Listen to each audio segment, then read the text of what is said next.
Welcome to the Banker Lamp. Please enjoy the video. You start now by choosing dense, stale bread because moisture content determines crunch. Tear the loaf into 2-3 cm pieces so the processor works evenly. Once done, pulse in short bursts until you have coarse fragments.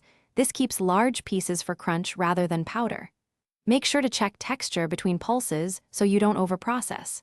If you lack a processor, use a box grater and break larger bits by hand. These first actions set the crumb structure you'll finish in the oven.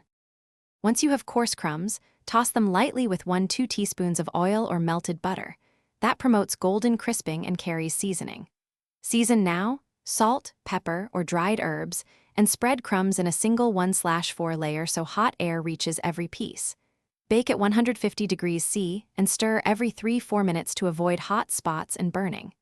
Make sure to watch color, not time alone. Pull when uniformly golden and fragrant. If you want extra crunch, return briefly to the oven after cooling. Cool the crumbs completely on a wire rack so residual heat evaporates remaining moisture and locks in crunch. Once cool, pack airtight. Stored at room temperature, they keep up to 2 weeks or freeze for longer life. If you encounter soggy crumbs, don't discard them. Retoast at 150 degrees C for 5-10 minutes, stirring once until dry and crisp. Make sure to check frequently because crumbs brown fast. Finally, grind briefly if you need finer texture. Coarse versus fine is an easy adjustment to suit recipes. Thanks for watching. If this was helpful, leave a like and consider subscribing. See you next time.